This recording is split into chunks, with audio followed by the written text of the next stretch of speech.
are facing criticism after bashing Charlie Kirk following his assassination and resharing a video calling Kirk a, quote, reprehensible human being. President Trump responded to her comments thusly.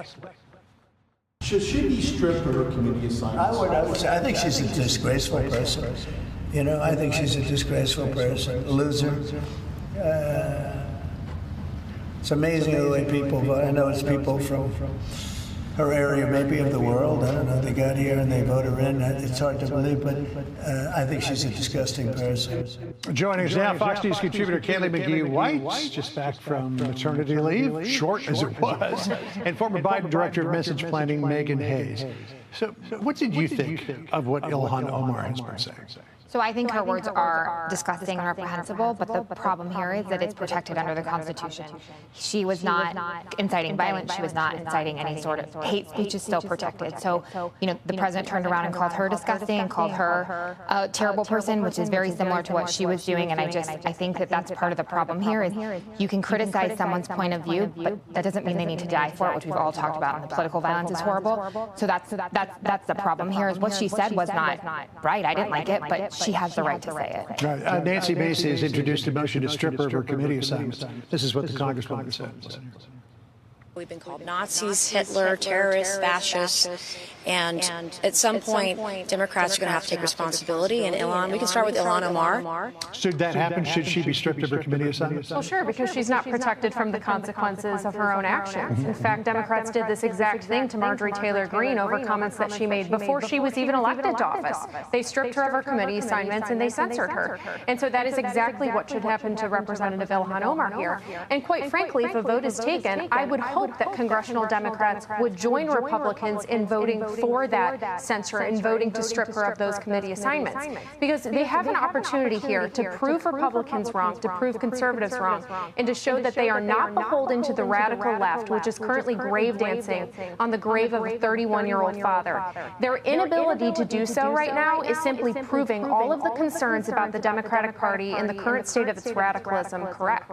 Right. So, I mean, let me rewind the clock back to the campaign of last year and the things that a lot of prominent Democrats were saying about President Trump. And these are similar things that were said about Charlie Kirk as well. Listen here. Let me ask you tonight, do you think Donald Trump is a fascist? Yes, I do. Yes, I do. When we say Donald Trump is a fascist, fascism, a huge component of fascism is uniting racism, bigotry. I just don't even know why there aren't uprisings all over the country. There needs to be unrest in the streets for as long as there's unrest in our lives. No one has ever been more dangerous to this country than Donald Trump, and he is a fascist to his core. I mean, when you listen to all of that, and again, similar things were said about Charlie Kirk, is it any wonder why some crazed person snapped and took his life? And does the left need to stop fanning the flames like this? I don't think it is fair to put a crazy, completely immoral and imbalanced person going and committing murder on the entire Democratic Party. I think that is a huge stretch. I think that people are allowed to say what they want to say. They were running for office. There was in the heat of the campaign. We can go back and pull a lot of things that a lot of Republicans have said about Democrats, but you cannot put the actions of a crazed, mentally imbalanced person on the entire Democratic Party. That is wildly unfair. It is wildly irresponsible to do that. And I don't think, again, you have the right to say what you want to say. You don't have the right to commit violence, and there's a huge difference. Right, but when you say things like that, I mean, you raise the threat level that people perceive, particularly people on the far left, that there may be somebody out there who says, well, there's only one way to deal with this threat. And as we saw with Charlie Kirk. Yeah, I think it's completely fair to pin this on the Democratic Party. To be clear here, radicalism is not a fringe problem in the Democratic Party. In fact, you know, the view that has radicalized many leftist activists, and including, it seems to be the alleged shooter himself, is the very mainstream view among Democrats that Republicans and that conservatives in their views are hateful, bigoted, fascist. You heard the language that they use regularly.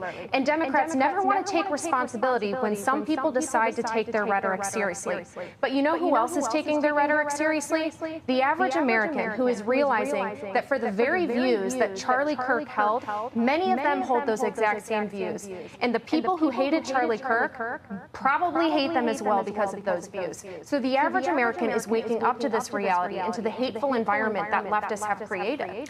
But just quickly, what do you say about this Rutgers study about this so-called assassination culture on the left? That nearly 50% of people say, well, it would be justified to assassinate a political figure like Donald Trump. No, absolutely not. It's not justified. I don't care what anybody says. I don't care what you say. That is just not a justified action in any society, in the Democratic Party or the Republican Party. But I do agree with you that people are paying attention to what people are saying. And I think that most people are moderate, and we are being held hostage by the extremes of our parties. And I do not think that is appropriate or fair to moderate Democrats or moderate Republicans. People care about the economy. People want to have a better life.